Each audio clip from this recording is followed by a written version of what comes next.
Welcome to the Mergers and Acquisition Show at M7A. On this show, it is all about buying, growing, scaling, exiting businesses, and a lot of other things. We're missing two partners, one of which is my CEO, who is actually working on the things we're talking about here today and got a lot of AI stuff. And then Larry, who was on the first episode. By accident, I removed him on the Zoom as I was trying to remove Dennis's recording app. A newest member of the team that wasn't on last week is KDK. KDK has had two exit, one for them recently in the construction industry for over 74 million, and another one where she had consolidated and grown 10 businesses in the vape industry and exited that at the age of 24. And then Dennis, who is probably one of the best business brokers, but also a partner in the acquisitions. And ironically, all of us are partners together in the AI doing our own M7A rollup. So why go acquire all of them when you can start them from the scratch? Something we'll talk in future shows.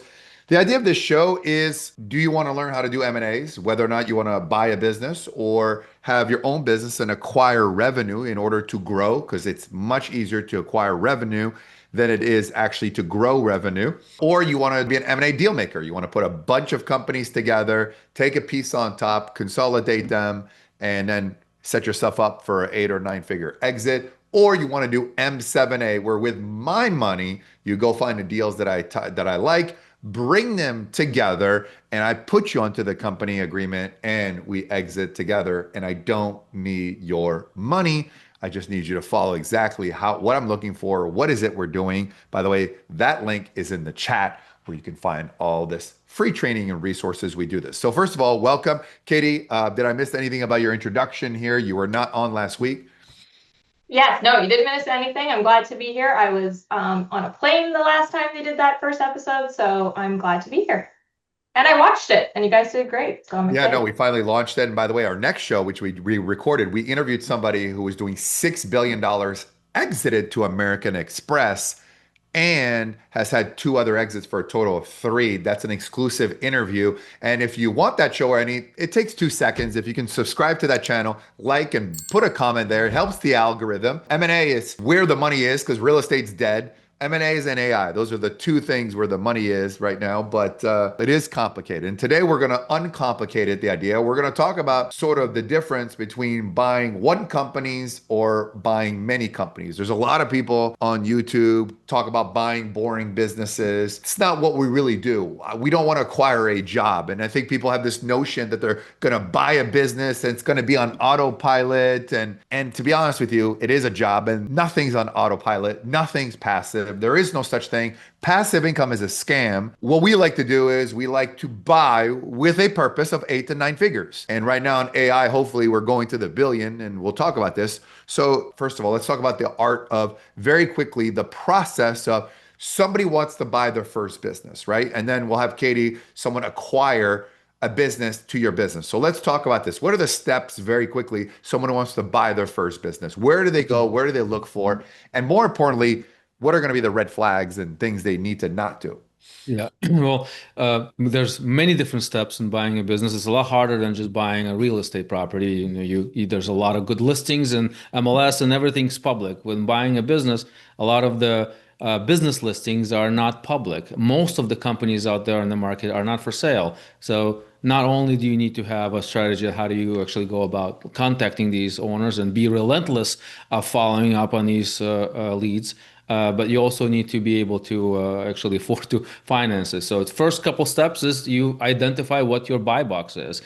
Biggest mistakes and the biggest red flag I see from buyers doing it, they're just going out and looking at every goddamn business that is for sale without having a strategy of, here's the industry that I'm focusing on, here's the profit that it needs to make, here's the revenue, and here's what the valuations are, here's how much money I have, this is how much money I need to raise. Instead of just going out there and looking at everything that is available on BizBuySell or businessforsale.com or any other database. A lot of that stuff on those databases is just not correct. So that's pretty much the first step. Once you get your buy box established and you have a strategy, you're starting to call, starting to have the conversations with the sellers, starting to build the relationships. Now you need to get to the point of, well, how do I evaluate this deal? How do I understand how much valuation the company actually worth, and how much I can borrow, how much I can finance, and what's actual future for this. So when you're looking at just a single company, you're only focusing on how much cash this business is producing today. But once you buy this company for yourself and half goes to the bank, half goes to the fees, and then you have a little bit of a cash flow left, well, you're counting on that for yourself as a salary. So you get stuck in the same position that the owner is, where you don't have enough cash to put into marketing or to do anything else to grow that to the next level. And also, I think a lot of them don't know how to grow businesses. This idea is I'm going to buy something in a box, it's already making money, but they don't really know how to scale and how to improve, where to look for, where to start, how to grow. They have no business experience. It was like, listen, is it better than starting from scratch? Yes, Yeah, with absolutely. the right business as well. But Katie, what's other mistakes that people make when they look at this? One of them being a myth is I can buy business with no money down, which I think a lot of people who are interested in buying business are people who saw a YouTube video. We don't need to mention the names. We know who they are. And they're making far more money selling you a course on M&As than or buying businesses than actually doing the business because I know one in Australia now teaches how to buy businesses, and 6 people who did are in bankruptcy. So you go in, and what they didn't expect is what if something goes wrong, or what the seller didn't tell you when you're doing there, unexpected litigation, unexpected demand, or bad supplier. Like there's a million things go on. It's no different than buying real estate with no money, and boom, you're buying a multi-unit, $25,000 boiler room, AC unit, and you don't have the 25,000. You can't go get a loan. You can't do anything. And you're already done. Why? Because you listened to some stupid guru. Because here's the thing, too. What are the intentions? And that's one thing. Katie? Yeah, I think there's two. So there's the gurus and then there's the private equity people. It's two different perspectives, and it's both kind of not the reality for the daily entrepreneur or the deal maker who wants to get involved in the M&A space. So I get frustrated. I know we all get frustrated with the gurus in the sense of, doing a no money down deal. I have witnessed one in my lifetime.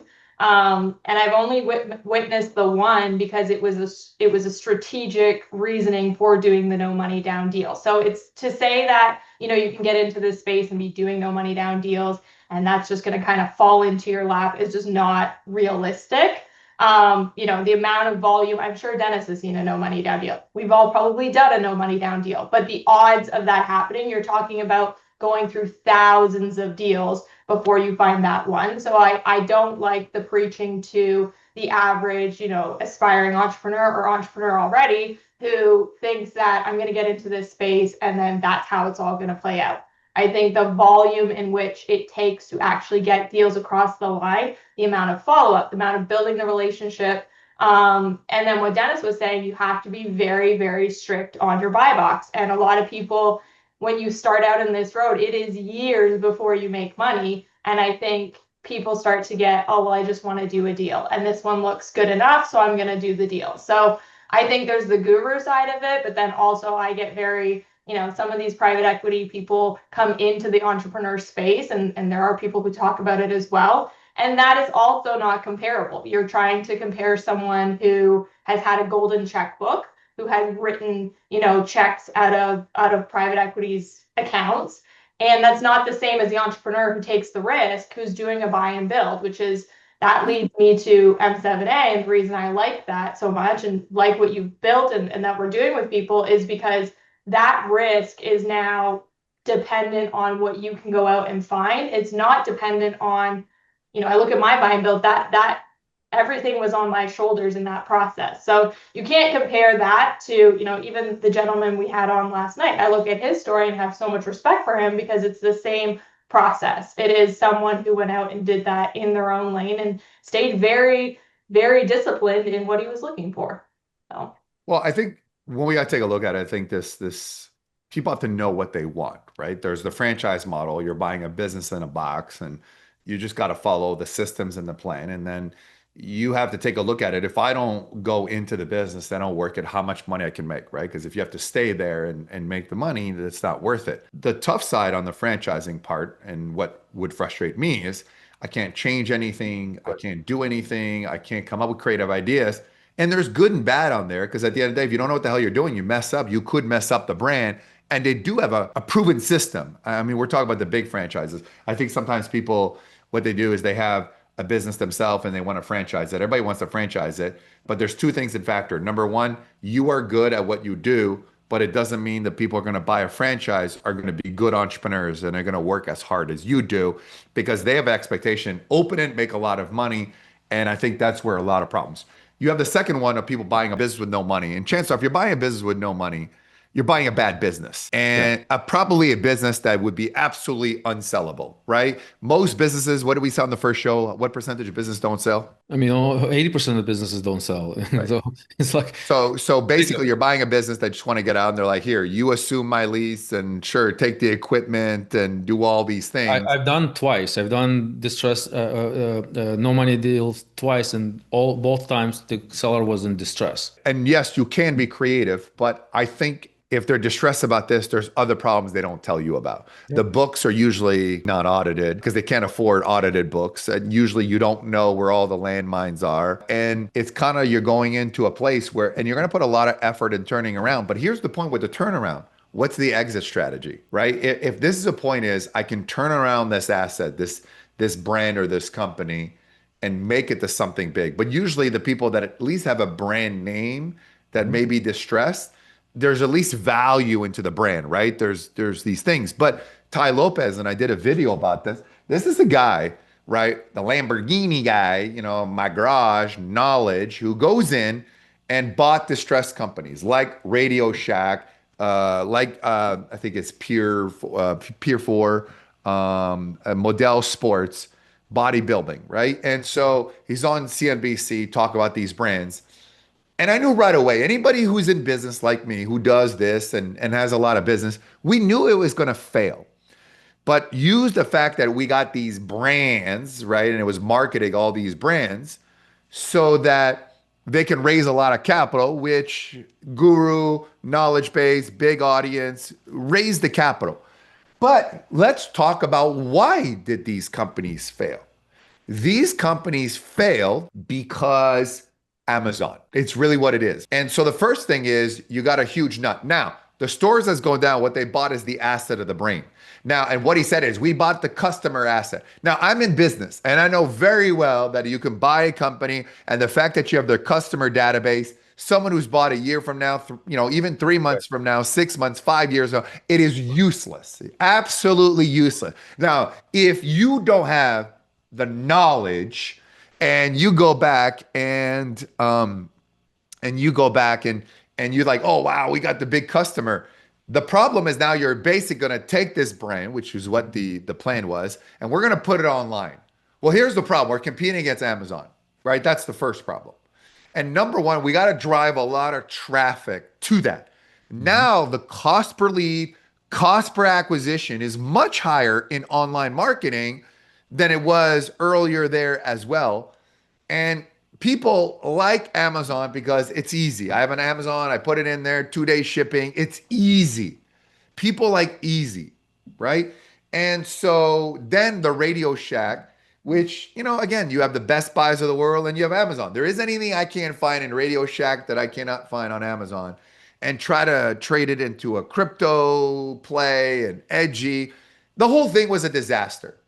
SEC got involved and investors lost a lot of money. I know a lot of people, and we will probably have somebody on this show who lost 750,000, I think 250,000 investing in this, got caught up into the hype of it all.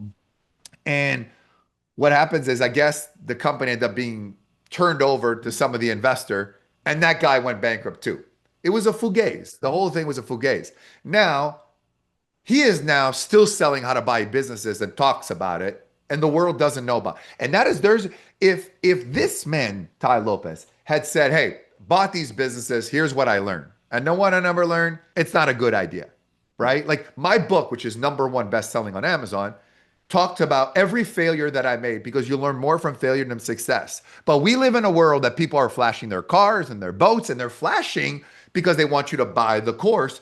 Meanwhile, I've got billionaires in my book. I got billionaires who read my book who are like, wow, yeah, you are in business, and talk about the failures. And the failure is You don't buy brands for $34 million or $7 million and your strategy is to go online. And yes, you may have been good by selling courses and you were the first one, and hats off to that, right? Nothing wrong with that. But my problem is that now nobody talks about it and he's back to his model trying to sell you know, parties at a mansion and events at a mansion in Beverly Hills that he rents. The same cycle on that. And someone said to me they bought his 10,000 buying selling business course. And I'm sure they didn't know about what I'm saying now. And by the way, now people might be listening and says, why are you hating? No, see, the problem is that you call it hate. I call it calling it out. There is a failed transaction. I've made mistakes too. And my mistakes in chapter 3 of my book, which is considered one of the best business chapter, was to partner or not to partner. Is your business destined for business divorce because you partner with the wrong people? That's where you're going to get burnt.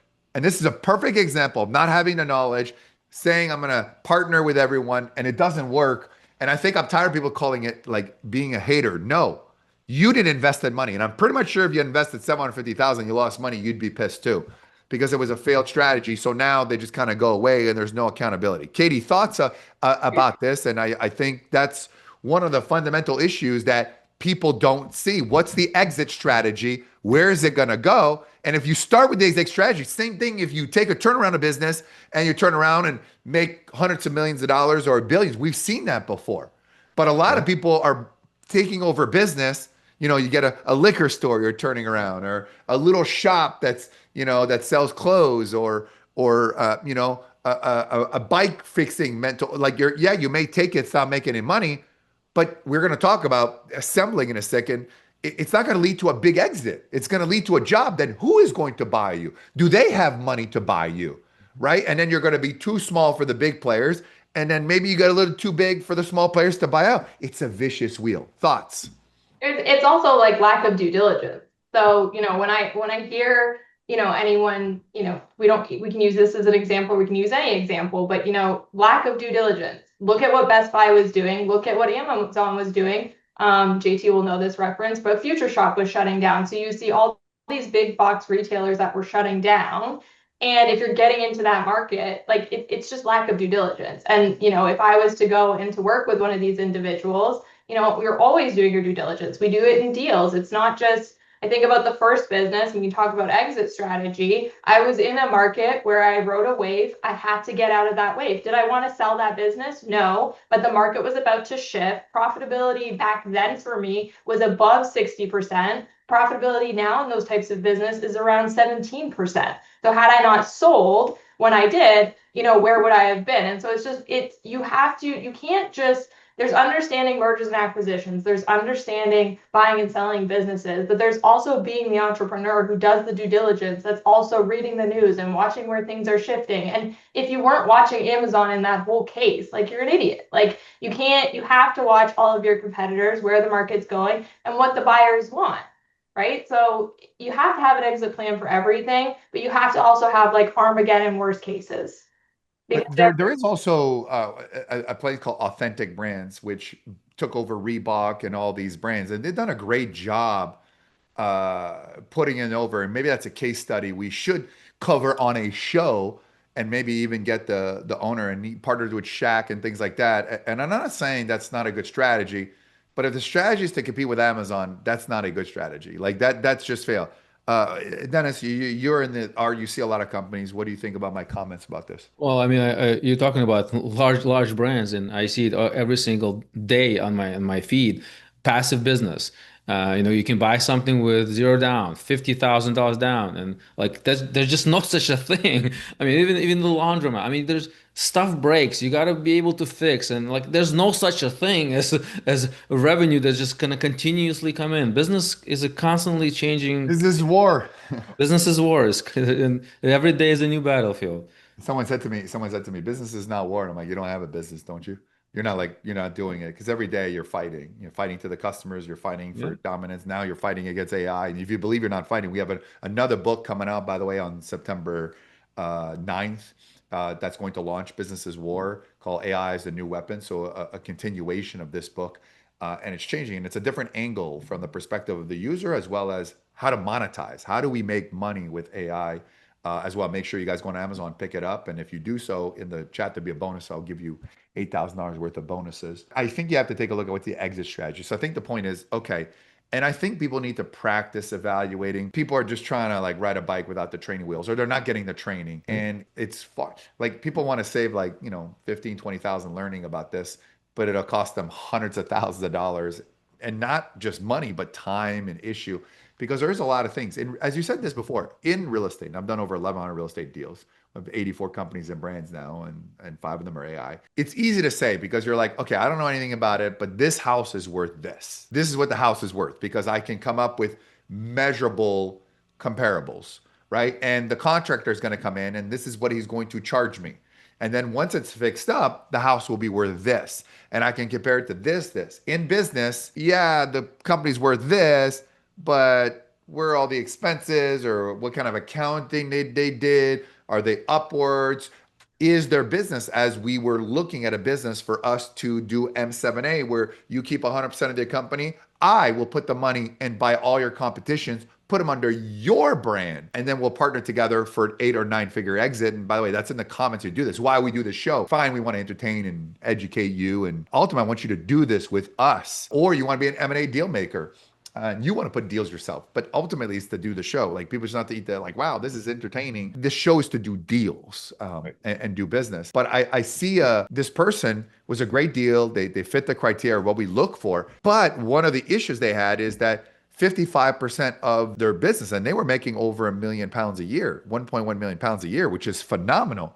But a large portion of their concentration of their customers, 55 was one customer. So if one customer goes, now they still make, 450,000 if that's the case, but it changes the economics of our deals. The valuation goes down. Explain that concept of customer concentration. When I'm evaluating deals, I'm always thinking about the exit. Like that's the only thing I care about. I'm evaluating the deal to buy, but I'm thinking about the exit. That's the only thing I actually care about. So when you see a company that has 55% of customer concentration, in order for you to get a high valuation, that's usually a multiple of EBITDA, low and high. To get the high multiple at exit, you have to remove the revenue of the 50% to at least 15 to 10% concentration. If it's a 10% concentration of customers, then you're getting the high valuation, you're not getting dinged, you're not going to have earnouts. It's going to be a good actual exit.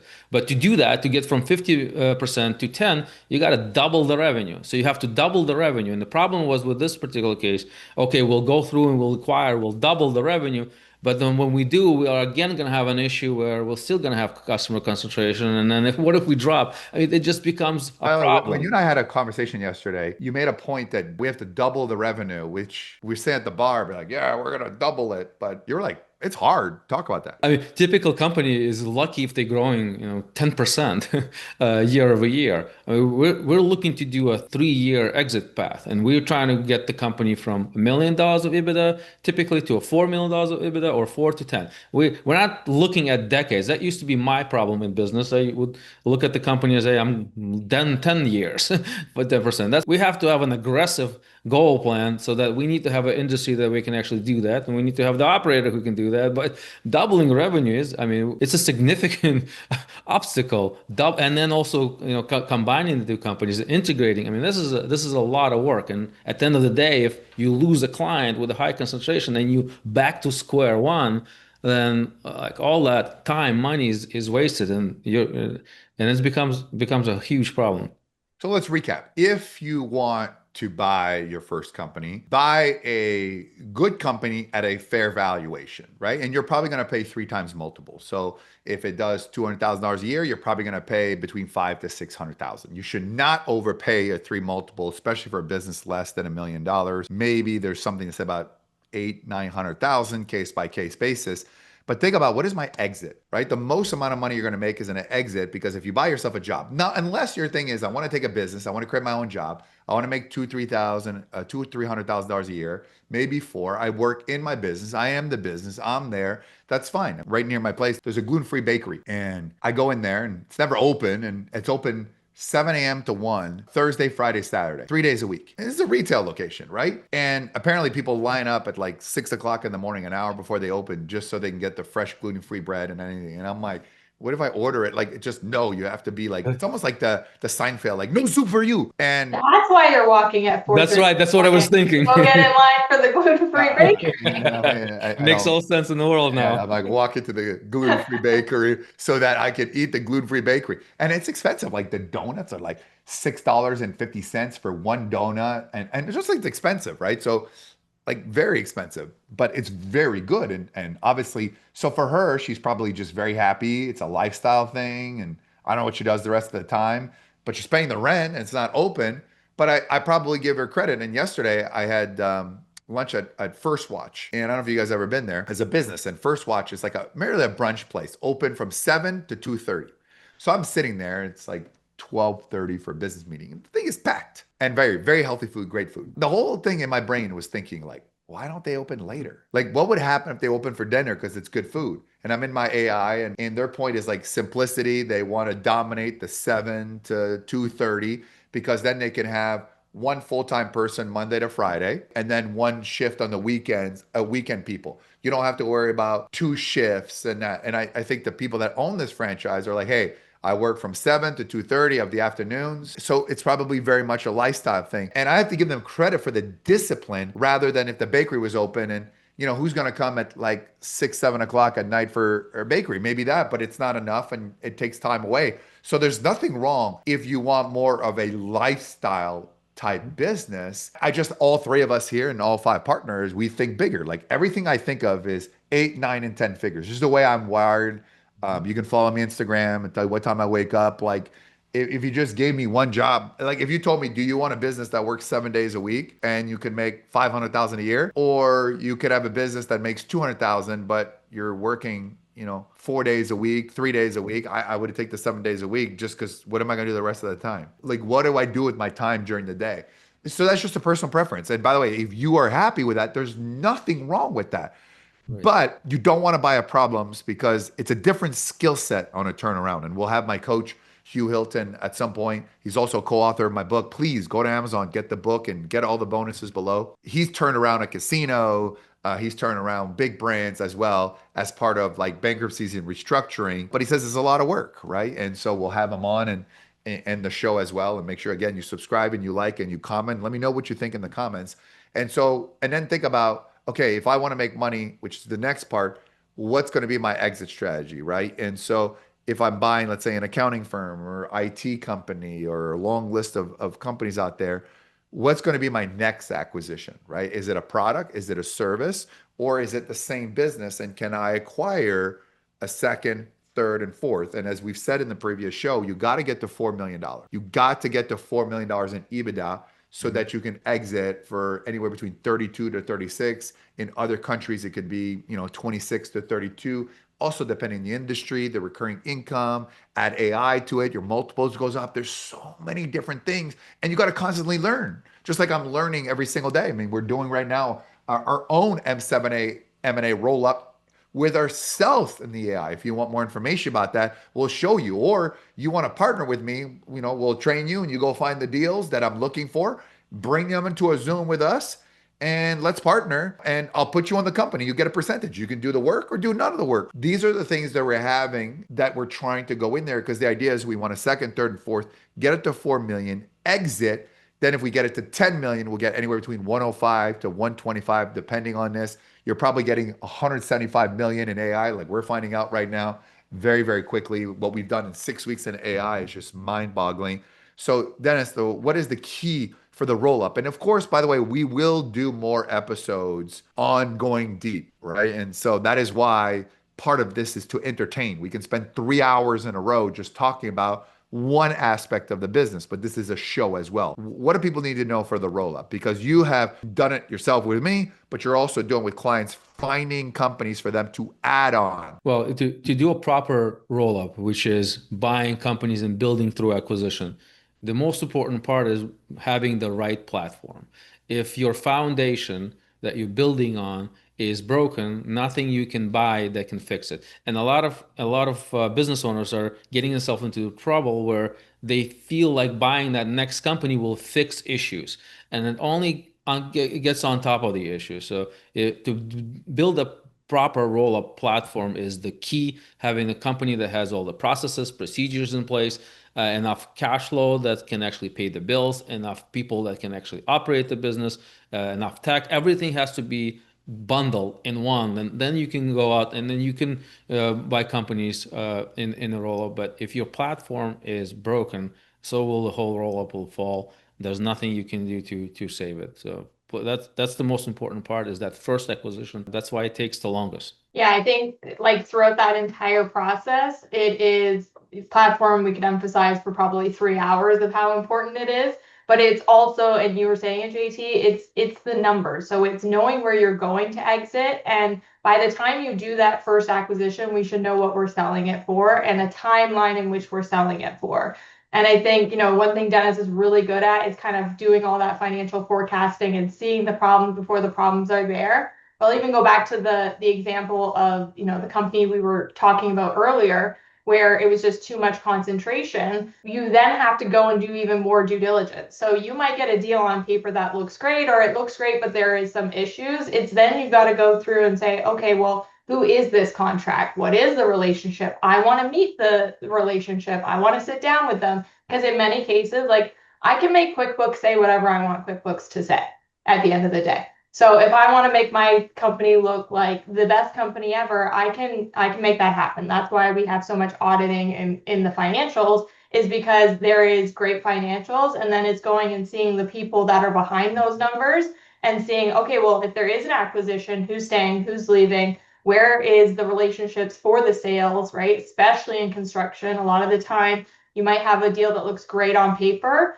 but it's Johnny's brother who's been getting him that work for 20 years, right? So then it's going through and like interviewing all those people one by one to see if you get any, gut reactions or, people due diligence on the second side of it. So I think they go hand in hand. But I mean, obviously, also another part is most businesses are trained, and rightfully so. How do I minimize the amount of taxes that I pay? So I'm trying to make my profits as low as possible, either by spending money for the next year or doing things creatively through accounting, legally, to bring the number down. The problem is when you're selling a business that hurts you, right? Or people go into business and say, well, we take about 200,000 cash, but we don't record it. Well, I'm sorry, I can't buy it that way because I can't trust you. That is your problem. You took that extra 200,000, but you may have affected your EBITDA by 600,000 because you took your 200,000 on exit. And also that is illegal. And you don't want to do anything that's illegal because, the IRS comes at you, or any government agencies anywhere in the world. By the time you have lawyers, accountants do that, you're probably spending 400,000 or 500,000, and then the stress and the aggravation there as well. So the key is you have to be symbiotic and say, okay, I have to assemble companies, and we will go much deeper of it. If, by the way, I'll show you how we do it. Again, if you go in the link into the chat. But if you ever want to partner with me and you don't pick up Business at Work Chapter 3, then you don't get me. And I think a lot of people, sometimes they bring us M&A deals. It doesn't matter about the deal. Like, that's the biggest mistake, whether it's a real estate deal, an M&A deal, or an invention. It's about you. And somewhere down the line, I think people haven't been talked to. I do business with billionaires and Hollywood A-listers and goats and icons and the world's most successful people. So I know what it takes to build a relationship. And I think that's the important part they have to do. Sometimes you have to invest in the relationship first. It's not like give me, unless you're a superstar, unless you are a pure money-making machine, which I am. So that's why, I can, and even I have that, and people know that, add value, add value, add value. Sometimes there are people call me every time they have a deal. That's all they ever call me for. Hey, I got a good thing for you. I'm like, oh, okay. Hey, nice to see you again, bro. So let me guess, how many people did you go to me? Oh, you're the first. No, I'm not. And second of all, so basically when you need money, you think of me. Relational capital is more important than financial capital. And I think once you get that, people would say, you know what, you're brand new, you don't have any experience, but you got the fire, you got the chutzpah, or you know what, not the greatest deal, but I like you, you know what, let me give it a shot. As opposed to, and we'll talk about this in future shows, that's why you guys have to subscribe and comment on that, people due diligence is the most important. And on our next show, the man who sold 3 companies, $6 billion in revenue, sold one of his companies to Amex, talked about people due diligence. This may be the most important show so far of our short 2-show career. And I would recommend you go back to a show. I would recommend you go back to listen to it as well, because I bet you if we did this show, you all say, wow, that was really good. Great, we're gonna give you a test. We're gonna ask you 5 questions. Now, let's say you got 3 out of 5, even 4 out of 5. Well, that one question you got wrong, that could lead to financial pitfall, bankruptcy, not being a good deal, massive aggravation. You gotta know it all, and it's gotta be cold fat. KDK, Zenis, thank you so much, everyone, for listening. Hopefully you enjoy it. Engage, share, comment, subscribe. Please, it doesn't cost anything. Pick up Businesses War, my new book, and the new one coming up on AI, which is going to be very important to increase the valuation of your company. And I gave step-by-step the blueprint. That'll be coming out on September 9th on there. And if it's past September 9th, then you can get that too. Link in the comment if you want a free training with us and partner with us, M7A. My money. You go out there, all I need you to do is introduce me. Or you want to learn how to do M&As yourself, or you as part of your company want to do add-on. There is no endless. We want to do business with you. In the comments. We'll see you next time. Thank you so much for being on. And the next show is going to be an interview that Zenis and I put together with this guy that was quite impressive. And I think you're going to learn a lot from that show as well. Thank you guys. And we'll see you on the next show.